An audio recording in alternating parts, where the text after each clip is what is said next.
Welcome back dear student. आज की class में हम टाइटोफाइटा टॉपिक से कुछ इंपॉर्टेंट एमसीक्यूज को डिस्कस करेंगे।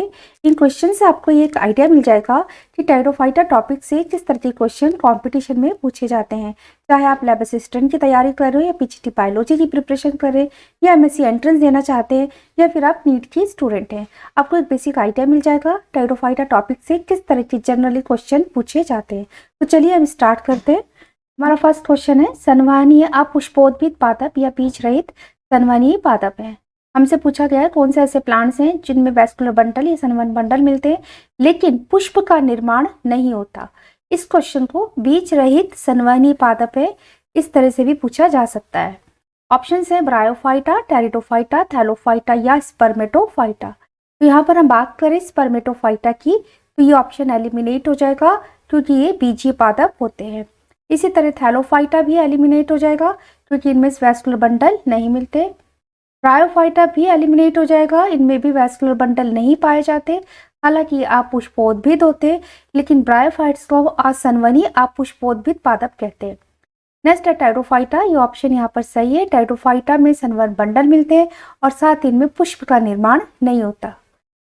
नेक्स्ट क्वेश्चन है, सबसे स्पष्ट पीढ़ी एकांतरण पाया जाता है थैलोफाइटा, ब्रायोफाइटा, टाइटोफाइटा या स्पर्मेटोफाइटा में। तो यहाँ पर हमें देखना है कि स्पष्ट पीढ़ी एकांतरण क्या होता है। पीढ़ी एकांतरण के अंदर क्या होता है कि लाइफ साइकिल में दो different phases gametophytic and sporophytic phases alternately आती हैं। तो स्पष्ट टाइप पे क्या होता है कि जब दोनों phases gametophytic and sporophytic morphologically identical होती है लेकिन साथ में वो एक दूसरे पर डिपेंड नहीं होती, एक दूसरे से स्वतंत्र होती हैं। तो इस टाइप का पीढ़ी एकांतरण किसमें पाया जाता है? थैलोफाइटा में, ब्रायोफाइटा में, टाइटोफाइटा या स्पर्मेटोफाइटा। तो थैलोफाइटा ऑप्शन यहाँ पर गलत है क्योंकि जो इसका स्पोरोफिटिक फेज होती है वो बहुत कम समय के लिए आती है, सिर्फ एक जाइगोट के द्वारा रिप्रेजेंट होती है। नेक्स्ट ब्रायोफाइटा, ये भी एलिमिनेट हो जाएगा क्योंकि ब्रायोफाइटा में स्पोरोफिटिक फेज मॉर्फोलॉजिकली आइडेंटिकल होती है लेकिन ये अपने गैमेटोफाइट पर डिपेंड होती है। नेक्स्ट है टाइटोफाइटा। ये ऑप्शन यहाँ पर राइट है। टाइटोफाइट्स में स्पोरोफिटिक एंड गैमेटोफिटिक फेज दोनों फेजेस मॉर्फोलॉजिकली आइडेंटिकल होती है और इसके साथ ही जो गैमेटोफाइट होता है वो अपने स्पोरोफाइट से स्वतंत्र होता है। इसी तरह स्पर्मेटोफाइटा, ये ऑप्शन भी गलत है क्योंकि स्पर्मेटोफाइट्स में जो गैमेटोफिटिक फेज होती है वो कम समय के लिए होती है और अपने स्पोरोफाइट पर डिपेंड होती है। नेक्स्ट क्वेश्चन है, क्रिप्टोपादप होते हैं, इसको क्रिप्टोगेमस प्लांट्स क्या होते हैं इस तरह से भी पूछा जा सकता है। बीज रहित, भ्रूण रहित, पत्ती रहित या जड़ रहित। तो क्रिप्टोगेमस प्लांट्स वो होते हैं जिनमें स्पोर्स का फॉर्मेशन होता है जो बीजाणु निर्माण के द्वारा जनन करते हैं लेकिन उनमें बीज का निर्माण नहीं होता। तो ऑप्शन ए बीज रहित यहाँ पर सही है। नेक्स्ट क्वेश्चन है, एक जलीय फन जो कि एक अच्छा जैव उर्वरक है, कौन सा एक वाटर फन है जो कि बायो फर्टिलाइजर की तरह काम में लिया जाता है? साल्विनिया, एजोला, टेरिडियम या मार्सिलिया। तो इसमें करेक्ट ऑप्शन है एजोला। इसको हम राइस फील्ड में लेते हैं उपज को बढ़ाने के लिए क्योंकि एजोला का जो प्लांट होता है इससे blue green algae, Nostoc and Anabaena मिलती है और ये नाइट्रोजन फिक्सर्स होते हैं। नेक्स्ट क्वेश्चन है, टाइटोफाइटा का बीजाणु उत्पादन करने वाला भाग है। टाइटोफाइटा का ऐसा कौन सा ऑर्गन है जिसमें बीजाणु या स्पोर्स का निर्माण होता है? युग्मकोद्भिद का स्पोरेंजिया, ये गलत है। युग्मकोद्भिद चाहे किसी का भी हो उसमें गैमेट्स बनते हैं, सेक्स ऑर्गन डेवलप होते हैं। बीजाणुद्भिद का कैप्सूल, ये भी गलत है। बीजाणुद्भिद का कैप्सूल जो है वो ब्रायोफाइट्स में पाया जाता है। नेक्स्ट है बीजाणुद्भिद की बीजाणुधानी, ये ऑप्शन यहाँ पर सही है। टेरिडोफाइट्स में बीजाणुधानी के अंदर बीजाणु का निर्माण होता है और बीजाणुधानी बीजाणुपर्ण पर डेवलप होती है। नेक्स्ट क्वेश्चन है, संजीवनी पादप का वानस्पतिक नाम है। संजीवनी पादप, इसको संजीवनी बूटी के नाम से भी जाना जाता है और ये होता है सिलेचिनेला ब्रायोप्टेरिस। बहुत इंपॉर्टेंट क्वेश्चन है स्टूडेंट ये। नेक्स्ट क्वेश्चन है, फर्न के पुमाणु होते हैं, फर्न्स के एंथ्रोजोइड्स कैसे होते हैं? फर्न्स टाइटोफाइटा का एडवांस ग्रुप होता है और इसके जो पुमाणु होते हैं या एंथ्रोजोइड्स कैसे होते हैं हमसे पूछा, एक कशाभिकीय, द्विकशाभिकीय, चतुर्कशाभिकीय या बहुकशाभिकीय। ऑप्शन डी बहुकशाभिकीय, ये मल्टीफ्लैजिलेट राइट है।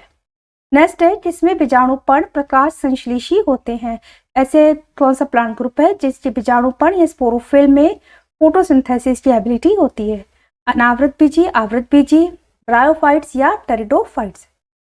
तो ऑप्शन डी राइट है। टेरिडोफाइट्स की जो स्पोरोफिल्स होते हैं वो फोटोसिंथेसिस कर सकते हैं। नेक्स्ट है मूलाभास युक्त बीजाणुद्भिद पादप किस समूह में पाए जाते हैं?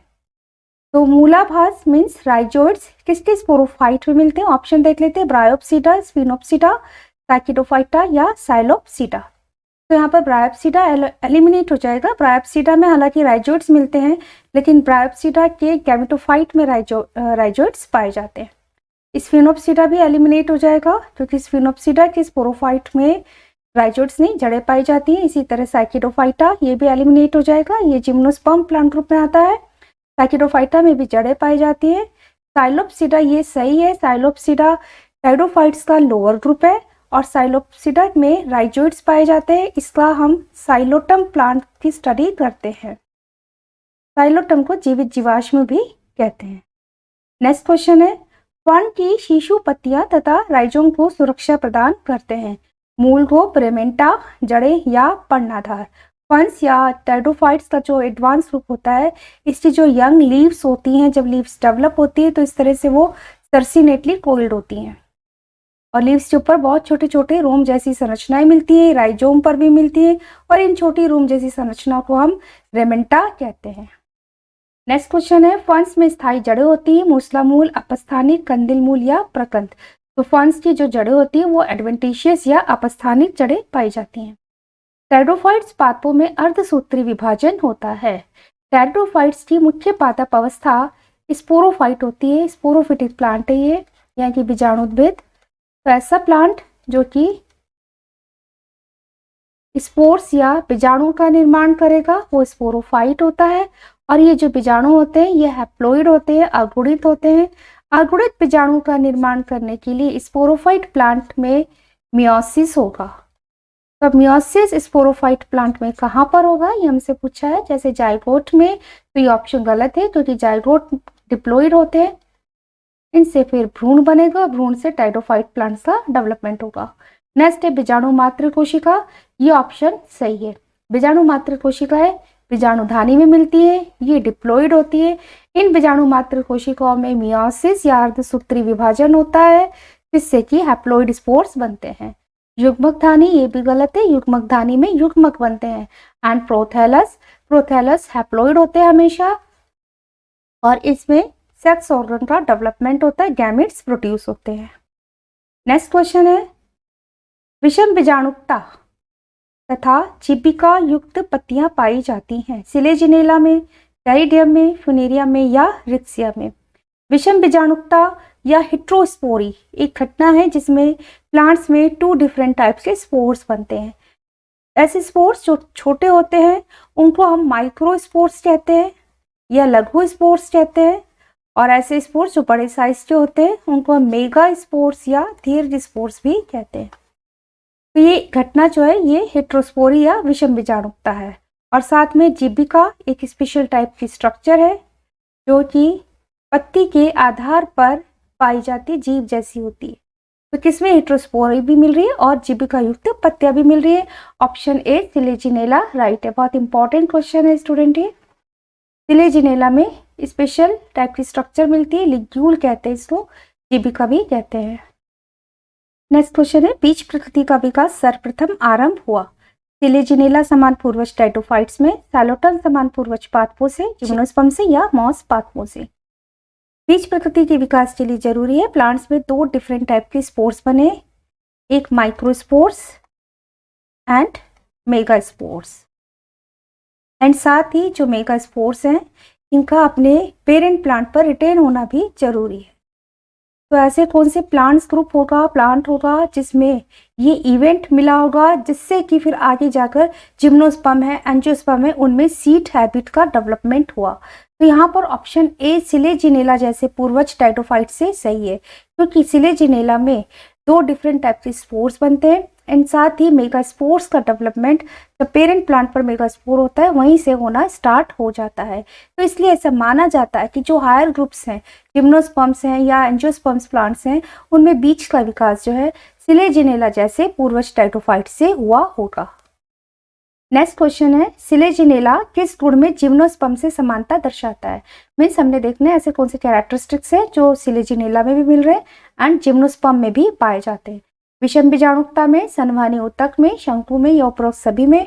ऑप्शन डी उपरोक्त सभी में राइट है। सिलेजिनेला में जिम्नोस्पर्म की तरह हेट्रोस्पोरी भी मिलती है, वैस्कुलर बंडल भी पाए जाते हैं एंड शंकु या स्ट्रॉबिलस का निर्माण भी होता है।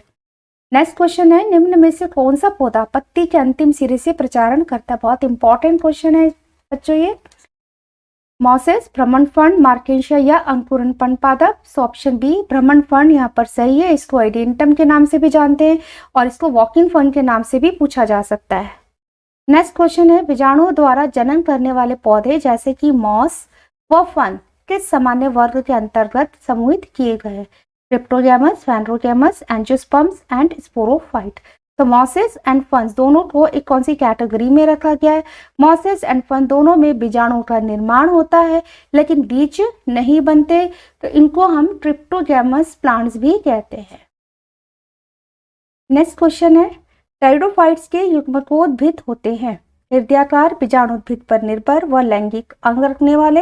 ये ऑप्शन गलत है। युग्मकोद्भिद में सेक्स ऑर्गन बनते हैं लेकिन ये जो टाइडोफाइट्स के युग्मकोद्भिद है वो अपने बीजाणुद्भिद पर निर्भर नहीं होते। नेक्स्ट क्वेश्चन है, ऑप्शन है तंतु समान बीजाणुद्भिद पर निर्भर व लैंगिक अंग रखने वाले? तो ये भी गलत है। अगेन इनका जो युग्मकोद्भिद है टाइडोफाइटा का वो फिलामेंटस नहीं होता।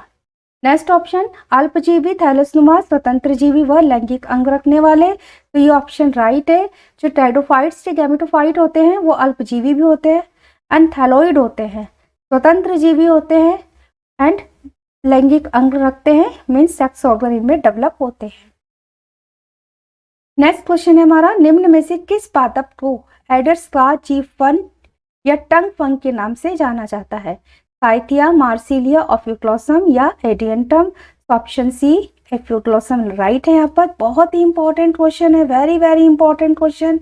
इसको स्नेक टंग के नाम से भी पूछा जा सकता है। इसकी जो लीफ होती है वो स्नेक की टंग की तरह होती है। हमारा अगला क्वेश्चन है, फंग का सबसे महत्वपूर्ण लक्षण है युवा पत्तियों का कुंडलित क्रिस्ले विन्यास, प्रकंद व पत्तियों पर तनुशल्कों की उपस्थिति, एक व दो दोनों मीन्स ए व बी दोनों, या बीजाणुधानी में बीजाणु? तो फंस का इंपॉर्टेंट लक्षण पूछा है, मीन्स जो फंस में मिलता है, तो वो ऑप्शन ए सही है, युवा पत्तियों का कुंडलित क्रिस्ले विन्यास। फंस की जो लीव्स होती है यंग स्टेज में इस तरह से सर्सिनेटली कोइल्ड होती है, जैसे जैसे लीव्स मैच्योर होती है ये कोइलिंग ओपन होती रहती है। एंड साथ ही फंस में राइजोम पर, प्रकंद पर और पत्तियों पर रेमेंटा पाए जाते हैं, तनुशल्क मिलते हैं। तो ये दोनों ऑप्शन सही है, तो हम ऑप्शन सी को टिक करेंगे। नेक्स्ट क्वेश्चन है, निम्न में वृक्षीय फन है या tree fern? Again very important question student. Tree fern के नाम से हम किसको जानते हैं? स्कीजिया, नेफ्रोलेपिस, एडियंटम या Lycopodium? Option C is right, sorry option A is right here, Schizaea. Next question है, विषम बीजाणुकता का अर्थ है हेट्रोस्पोरी क्या होती है? द्विगुणित व चतुर्गुणित बीजाणु, लैंगिक व अलैंगिक जनन, बड़े व छोटे दो प्रकार के बीजाणु, अगुणित व द्विगुणित बीजाणु? तो हेट्रोस्पोरी एक कंडीशन है जिसमें दो डिफरेंट साइज के स्पोर्स बनते हैं, बड़े बीजाणु मेगास्पोर्स और छोटे बीजाणु microspores. Option C is right here. Next question, एक रंभ जिसमें पित्त अनुपस्थित होता है, ठोस रंभ, नाल रंभ, नली रंभ या जाल रंभ? तो ऐसा स्टील जिसमें पित्त या मज्जा नहीं पाई जाती उसको हम ठोस रंभ कहते हैं। Option A is right here. Next question, रंभ तंत्र का सिद्धांत किसने दिया? Witter and Steeves, Zimmermann, Esau and Smith या वॉन टिगम एंड डूलियट ने? तो रंभ तंत्र का सिद्धांत दिया था वॉन टिगम एंड डूलियट ने, बहुत इंपॉर्टेंट है। रंभ का विकास टाइडोफाइट प्लांट से हुआ है। नेक्स्ट क्वेश्चन है हमारा, निम्न में कौन सा स्फिनोप्सिडा का जीवित वंश है? स्फिनोप्सिडा टाइडोफाइट्स का एक ऐसा प्लांट ग्रुप है जिसका जो तना होता है वो संधित होता है, इस तरह से तना होता है। स्फिनोप्सिडा में एक ही वंश जीवित है और वो है इक्विसिटम, इसलिए इक्विसिटम को भी हम जीवित जीवाश्म कहते हैं। तो option B is right here, Equisetum. Next question है, स्पाइक मॉस के नाम से जाना जाता है फ्यूनेरिया, स्फेग्नम, मार्सिलिया या सिलेजिनेला। स्पाइक मॉस के नाम से सिलेजिनेला को जाना जाता है। सिलेजिनेला को संजीवनी पादप के नाम से भी जाना जाता है। निम्न में से जलीय फन या वाटर फन्स कौन से? मार्सिलिया व एजोला, इक्विसिटम व एडियंटम, एजोला व सिलेजिनेला या दोनों।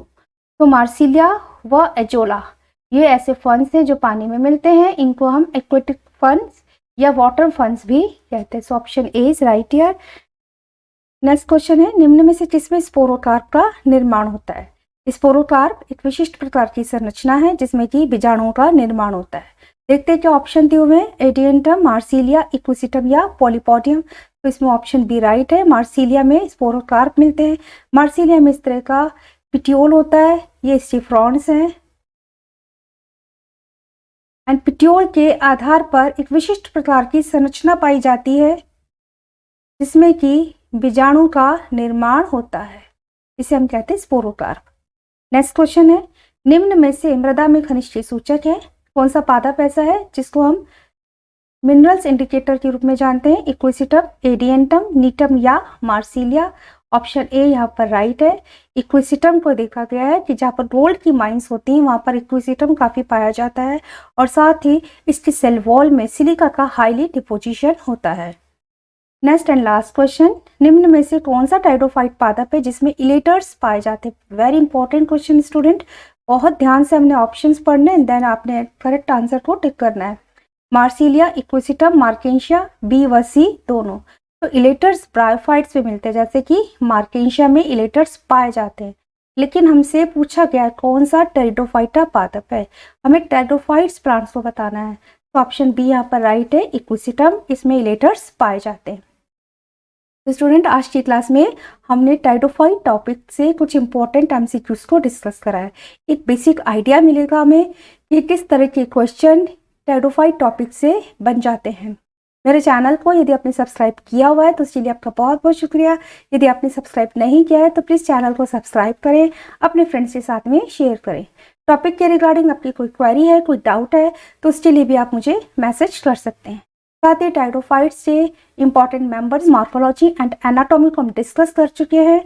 वीडियो की लिंक डिस्क्रिप्शन बॉक्स में दिए गए हैं। Thank you so much student.